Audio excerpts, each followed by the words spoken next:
F2l, the method, is a way of solving the first two layers of the Rubik's Cube, which is basically having all of this section right here into a single solved block.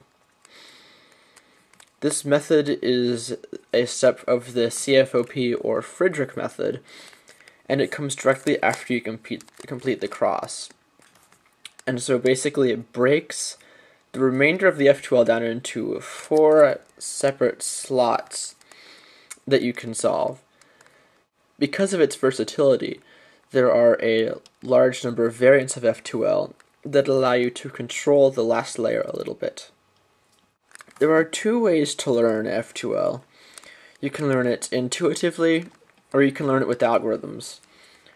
I recommend learning it intuitively because then you can make up your own algorithms and learn them to the point where they're just as fast as algorithms, and you can kind of mold them a little bit. The most basic concept behind Intuitive F2l is getting these 2 pieces that need to go into the first 2 layers, like that, into one of 2 basic formations.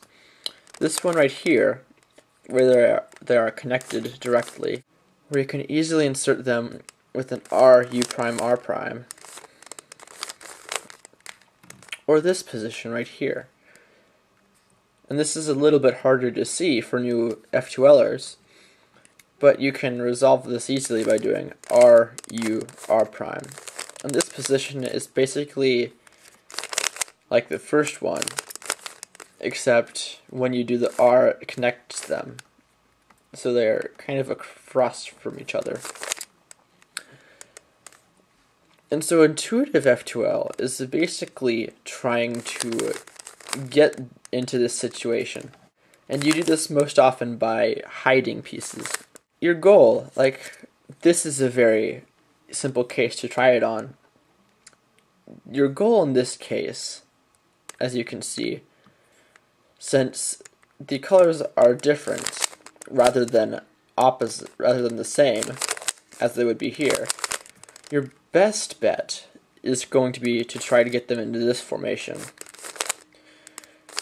And so what you're going to try to do is move this piece right here without moving this piece, so that you have this formation which you can put in. So what you're going to do is you're going to do an R. And what that does is it hides this piece back here. And you have to make sure that this piece is going to be moved by the R, so it gets moved down here. These pieces get moved right here, so they're still okay. And you move your free slot up into the top layer. And so you are free to move it without moving this piece. So you move it to where you have this formation, and then you insert it. I like to hide the edge as much as I can. So, for instances such as these, this is pretty much the same case as before, even though you don't realize it. You have your edge right here, and your corner down here. So what you're going to do is hide your edge, and in doing that you move your free slot into the upper layer, and you move your corner here as well. So since you have your edge hidden, you can move your corner into this position and insert it. And all of this does come more naturally once you get used to it, but you have to work at learning how to hide well. You really have to know when you can hide your corner and when you can hide your edge and so on. For these last 2 examples, I've been hiding the edge. However, for this circumstance, there's not a good way to hide my edge because that also hides my corner. Or it doesn't hide it, but it moves it. And then you're left with this position, which you don't want because it's slower. What you can do, however, is move your corner into this back position and hide that. So then, if you're following this edge, you can move it into that special position and then slide it in. In circumstances like this, where the colors that are facing up in your two F2l pieces are the same, you're going to want to get them into this formation because it's easier. And in most cases, the hiding is a lot easier to see in this. And you will pretty much always hide your corner. So in here, basically you just need to move these two together like that. So hide your corner, move the piece over there, unhide, then insert. And then a similar case is this. Piece here, same color facing up, hide, move over, insert. Now a case that may be harder for you to see is this one, but it's really the same as that one. When you hide your corner, just kind of like before, when you move your free slot up into the first two layers, you also move this trapped piece up, like so. And so, since the same color is facing up, basically, you just move it into place and insert. There are two cases that are absolutely disgusting, and they will usually slow down your solve a little bit. They are when these two pieces are conjoined, and two of the colors match, but two of them don't. For this case, what you want to do, and this took me a while to figure out, but basically what you're going to do is hide this edge right here so that the corner is still sticking up. Now you can't hide it back here because then your corner is also hidden. You have to hide the edge so that the corner is not hidden. Then move the corner over here, and then you have this case, and you can insert it like that. The other disgusting case, which is very similar to the other one, the matching colors are on the front rather than on the top.